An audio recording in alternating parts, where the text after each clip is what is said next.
மொத்தம் 10 பேர். ஜோதிமணி டீம் போட்ட திட்டம் சபாநாயகர் கண்டுபிடித்தது எப்படி?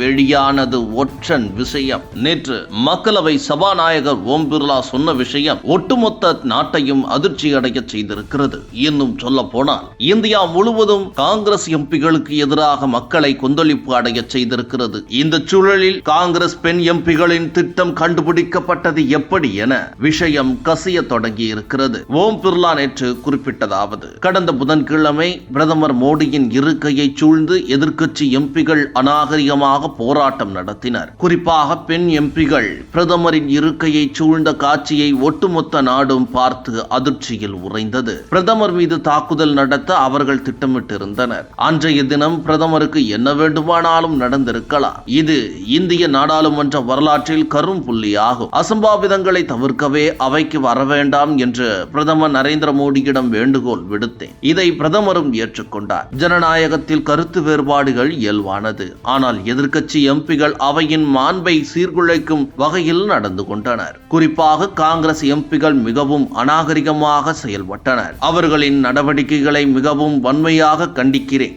இவ்வாறு ஓம் பிர்லா தெரிவித்தார். இந்த சூழலில் தொடர்ந்து மோடிக்கு எதிராக காங்கிரஸ் கட்சியினர் போராட்டம் நடத்துவது மக்கள் மத்தியில் தாக்கத்தை உண்டாக்கவில்லை. மேலும் மோடி இந்திய பிரதமராக வலுவாக இருக்கக்கூடாது என வெளிநாட்டைச் சேர்ந்த அமைப்புகள் கைகோர்த்து செயல்படுகின்றனர். ஒவ்வொரு பாராளுமன்ற கூட்டத்தொடரின் போதும் ஏதாவது ஒரு பிரச்சனை வெளிநாடுகள் மூலம் கிளம்பி அதை காங்கிரஸ் கையில் எடுத்து வேலை செய்யும். காங்கிரஸ் தரப்போ இந்த முறை பிரதமரை நேரடியாக மாண்பை குறைக்க வழி செய்திருக்கிறது. குறிப்பாக பிரதமர் அவைக்கு வரும்போது அவரது சட்டையை பிடித்து இழுக்கவும், மேலும் தங்களது சேலையை அவிழ்த்து மோடி தங்களை அவமானப்படுத்திவிட்டார் என செய்தியை கொண்டு சேர்க்கவும் திட்டமிட்டிருக்கிறார்கள். குறிப்பாக மோடிக்கு எதிராக இந்த விஷயத்தை சர்வதேச ஊடகங்கள் மூலம் கொண்டு சென்று மோடியால் பாராளுமன்ற உறுப்பினர்களுக்கு கூட பாதுகாப்பு இல்லாத சூழல் நிலவுகிறது என நரேஷன் செட் செய்து இருக்க நினைத்து இருக்கிறார்கள். பாராளுமன்ற வளாகத்தில் வழக்கமாக பிரதமருக்கான பாதுகாப்பு அமைப்புகள் இல்லாமல் பொதுவாக இருப்பதால் நாடாளுமன்ற கூட்டத்தொடரை முடிவு செய்து இருக்கிறார்கள்.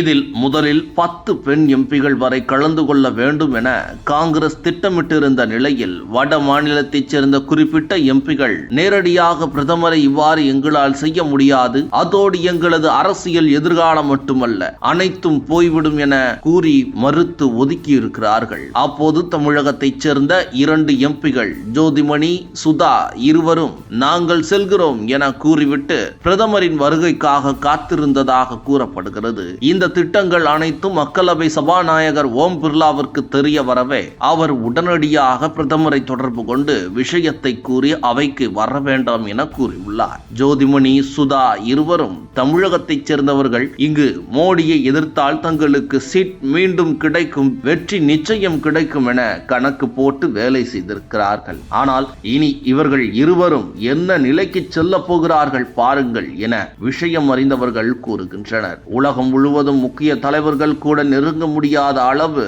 உளவு பின்னணியுடன் கூடிய பாதுகாப்பு அமைப்பை கொண்டவர் பிரதமர் மோடி. இவை அனைத்தையும் தாண்டி இந்திய மக்களின் உண்மையான மாண்பை பெற்ற தலைவர், இந்திய வரலாற்றில் 3வது முறை தொடர்ச்சியாக பாஜகவை ஆட்சிக்கட்டிலில் அமர்த்தியவர், உலகின் அதிக உறுப்பினர்களை கொண்ட கட்சியின் முகம். இப்படி இருக்கும் மோடியை அரசியல் ரீதியாக எதிர்க்காமல் நேரடியாக மானபங்கம் நடத்த நினைத்ததை எந்த இந்தியனும் ஏற்றுக்கொள்ள மாட்டான் எனவும், இனி காங்கிரஸ் வரலாற்றில் இல்லாத தோல்வியை சந்திக்கும். அதே நேரத்தில் ஜோதிமணி, சுதா இருவரின் நிலை என்ன ஆக போகிறது என்பதுதான் இப்போது பலரின் கேள்வியாக இருக்கிறது.